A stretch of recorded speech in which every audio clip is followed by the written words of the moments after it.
दोस्तों इसराइल के ऊपर ईरान ने फतह 1 हाइपरसोनिक मिसाइल से हमला किया है और इसके साथ खमेनी कह रहे हैं नो मर्सी। और इसके साथ अमेरिका को भी चेतावनी दी जा रही है कि देखिए ये तो एक मैसेज है, ये अमेरिका और उसके अलाइज के लिए मैसेज है कि अगली बार तुम्हारे लिए तो फतह 2 तैयार बैठा है। अब दोस्तों यहाँ पे अगर आप देखें तो इन सब हाइपर बोल के बीच में बहुत जरूरी है कि हम जरा जाने आखिरकार ये किस प्रकार का मिसाइल है। और कुछ मीडिया है जो कह रही कि ये मिसाइल केवल ईरान के पास, यूएस के पास, चाइना के पास है और रशिया के पास है। तो क्या ये सच है? क्या भारत के पास ये जो फतह 1 मिसाइल है, इनकी इस प्रकार का कोई मिसाइल है?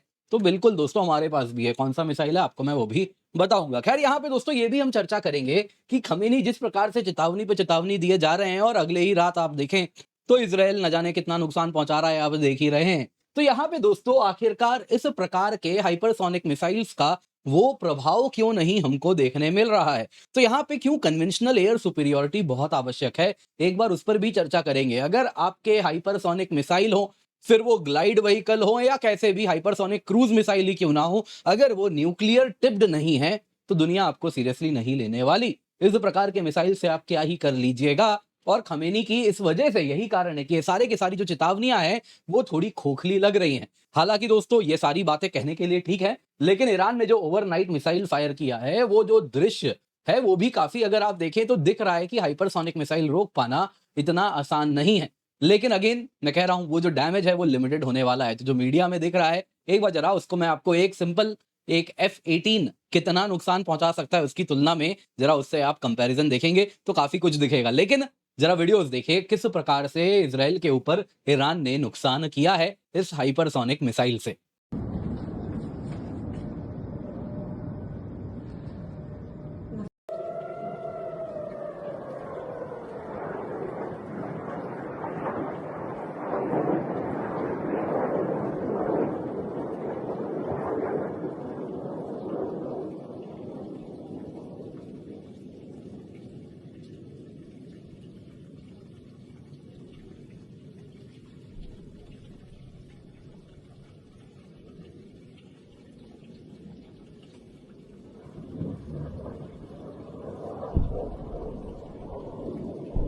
तो दोस्तों जैसा आप लोगों ने देखा फतह 1 मिसाइल इस वक्त ईरान ने जो चलाया है वो काफी ज्यादा अगर आप देखें तो इसराइल के लिए एक मेजर प्रॉब्लम का कारण बन रहा है।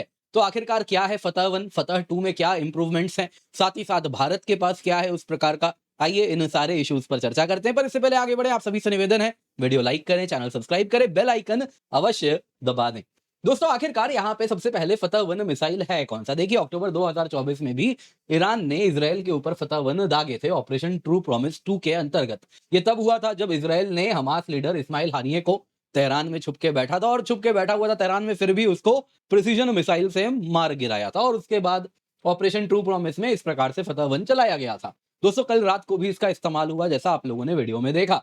दोस्तों अगर आप देखें तो ये हाइपरसोनिक बैलिस्टिक मिसाइल है with a manoeuvrable re entry vehicle, यानी कि लॉन्च एक बैलिस्टिक मिसाइल जैसा ही हो रहा है, लेकिन फिर अगर आप देखें तो एक मैन्यूवरेबल री एंट्री व्हीकल है। यानी कि दोस्तों आप अगर देखें तो ये फतह 1 है और इसका ये जो सामने का कोन आप देख रहे हैं, जो टिप आप देख रहे हैं, ये कुछ इस प्रकार से निकलता है और इसमें ये फर्दर मैन्यूवर होते हुए अपने टारगेट को हिट करता है। तो इस वजह से दोस्तों होता यूं है कि इसको डिटेक्ट कर पाना आसान नहीं है, क्योंकि ये नॉर्मल पैराबोलिक पाथ नहीं फॉलो कर रहा। हाइपरसोनिक क्यों है? क्योंकि देखिए बैलिस्टिक मिसाइल है, सारे के सारे बैलिस्टिक मिसाइल, फिर वो पाकिस्तान के ही क्यों ना हो, वो टर्मिनल फेज में हाइपरसोनिक ही होते हैं। क्योंकि आप देखें तो एक्सो एटमॉस्फेयर से आ रहा है और फिर उसके बाद जब वो ग्रेविटी से गिरता है उस हाइट से, तो वो ऑलरेडी मैक 14, मैक 12, मैक 15 की स्पीड पे आपको मूव करता हुआ दिखता है। तो उसमें क्या किया गया है कि उस टर्मिनल फेज में इसमें अगर आप देखें तो इस प्रकार से फिन्स वगैरह हैं, साथ में दोस्तों इस प्रकार से डिजाइन देखिए अपना डायरेक्शन वगैरह भी बदल सकता है, थोड़ा मैनूवर हो सकता है। तो इस तरीके से ये मूव कर पाता है और अगर आप देखें तो ये काफी घातक इसलिए है क्योंकि इसको रोक पाना अब आसान नहीं है। तो रेंज अगर आप देखें 1400 किलोमीटर है और इसके साथ पूरा का पूरा इजराइल अगर आप देखें तो ईरान के अंदर आप देखें तो यहां से आ रहा है। इस प्रकार से अगर आप ये देख रहे हैं 1500 किलोमीटर का मार्क है, आप देख सकते हैं पूरा इजराइल, तुर्की, इजिप्ट का बड़ा हिस्सा, भारत का कुछ हिस्सा इस प्रकार से इसमें कवर हो जा रहा है। और इसके साथ अमेरिका के जितने भी सेंसिटिव इंस्टॉलेशंस हैं यहाँ पे, सब के सब इसके रेंज में आते हैं। इसके साथ अगर आप देखें तो ये वॉरहेड कितना कैरी करता है, 350 से 450 किलो का, यानी 350 टू 450 केजी का इसका पेलोड है। उतना बड़ा ये नुकसान पहुंचा सकता है। 350 450 केजी यानी करीबन करीब आप समझिए ब्रह्मोस जितना पेलोड ये कैरी कर पाता है। तो इस तरीके का नुकसान पहुंचाता है। बाकी देखिए दोस्तों, ईरानियन प्रोपेगेंडा अलग-अलग है। एनिमी के रडार वेव्स को ब्लॉक कर देगा, है ना? रडार इवेजन है, कोर्स चेंज वगैरह, ठीक है, हाँ, कोर्स चेंज भी करता है। फिर मैन्यूवरेबल मूवेबल नोजल है, अपना थ्रस्ट वेक्टर बदलता है, बहुत सारी बातें वो करते हैं। सिंपल शब्दों में अगर आप देखें तो ये मैन्यूवरेबल कुछ इस प्रकार से यहाँ पे बनाया गया है। अब यहाँ पे दोस्तों देखिए चैलेंज क्यों हो गया है इज़राइल के लिए, जो आपने वीडियो में भी देखा होगा किस प्रकार से वो उसके पूरे के पूरे एयर डिफेंस सिस्टम को भेद करते हुए दुश्मन जो ईरान का है वहां तक वो वार कर पा रहा है। देखिए सबसे पहले बहुत तेज गति है, जिस वजह से क्या होता है, केवल 400 सेकंड है ईरान से फायर करके इजराइल के में टारगेट पे हिट करने में। तो उस 400 सेकंड में उसको डिटेक्ट भी करना है, ट्रैक भी करना है, इंटरसेप्ट भी करना है। उसके बाद क्या है, नॉर्मल बैलिस्टिक मिसाइल भी कुछ इतना ही टाइम लेगा,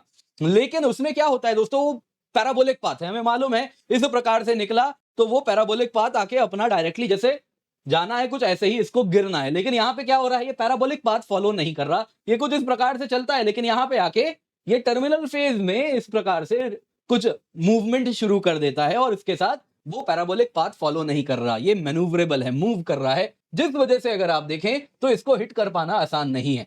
साथ ही साथ अगर आप देखें तो फतह 1 में सॉलिड फ्यूल प्रोपल्शन है। अभी क्या हुआ, अगर आप देखें तो ईरान ढेर सारे बैलिस्टिक मिसाइल इजराइल के ऊपर फायर ही करने वाला था। इससे पहले वो इजराइल के ऊपर फायर करता, उसके लिए वो फ्यूल क्या होता है दोस्तों, अगर आप देखें तो लिक्विड फ्यूल जिनमें होता है उसमें क्या होता है, फ्यूलिंग प्रोसेस होती है। मिसाइल फायर करने के पहले लंबे देर तक आपको फ्यूलिंग प्रोसेस चलता रहता है, फ्यूल भरते रहना होता है, फिर जाके मिसाइल चलती है। तो एक बार वो फ्यूलिंग प्रोसेस चल रही है, उस बीच में आपके मिसाइल्स बड़े ससेप्टेबल हैं, तो इजराइल ने क्या किया, वो फ्यूलिंग प्रोसेस के दौरान ही उनको मार गिराया। लेकिन यहां पे क्या है दोस्तों, ये सॉलिड फ्यूल है, तो इस वजह से फ्यूलिंग प्रोसेस नहीं हो रहा, जिस वजह से इजराइल के पास वो टाइम नहीं है कि फ्यूलिंग स्टार्ट हो गया मिसाइल को गिरा दो, तो ये नहीं हो पा रहा है। और इस वजह से अगर आप देखें तो ये एक मेजर चैलेंज बन के बैठा है इजराइल के लिए। बाकी अगर आप देखें तो कीमत देखिए जो इजराइल यूज करता है, अगर आप देखें तो multi layered air defence system है, जैसे भारत का है कुछ वैसा ही इजराइल का भी है।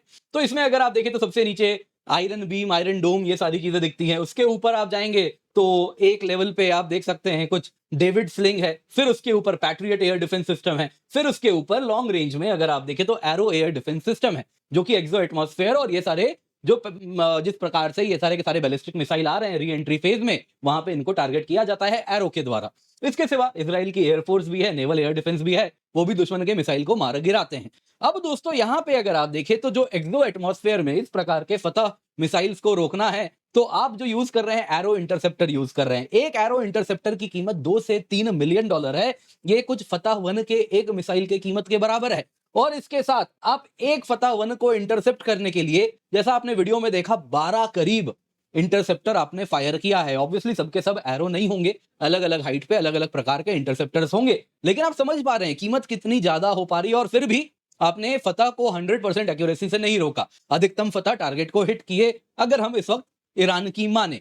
अब यहां पे दोस्तों हालांकि देखिए 100% तो नहीं हुआ है, काफी रोका भी गया होगा, लेकिन फिर भी आप जरा सोचिए कि ये काफी ज्यादा महंगा सौदा है एक फतह को रोक पाना। ऑलरेडी न्यूज भी आ रहे हैं जो इंटरसेप्टर मिसाइल्स हैं इजराइल के लिए, उनकी कमी भी होनी शुरू हो चुकी है। अब यहां पे दोस्तों इसके सिवा इसमें क्या है, इस मिसाइल में प्रिसीजन भी है और पेलोड भी ठीक ठाक है। 350 से 400 किलो के साथ आप दुश्मन के क्रिटिकल ठिकानों को ध्वस्त कर सकते हैं। क्या कमांड कंट्रोल सेंटर हो गया, वैसे ही आप देखें तो किस प्रकार से दुश्मन के सेंसिटिव इंस्टॉलेशन हो गए, कहीं पर रडार्स हो गए, तो वो सब आप नष्ट कर सकते हैं। तो इसके साथ ये बड़ा खतरनाक है इस संदर्भ में।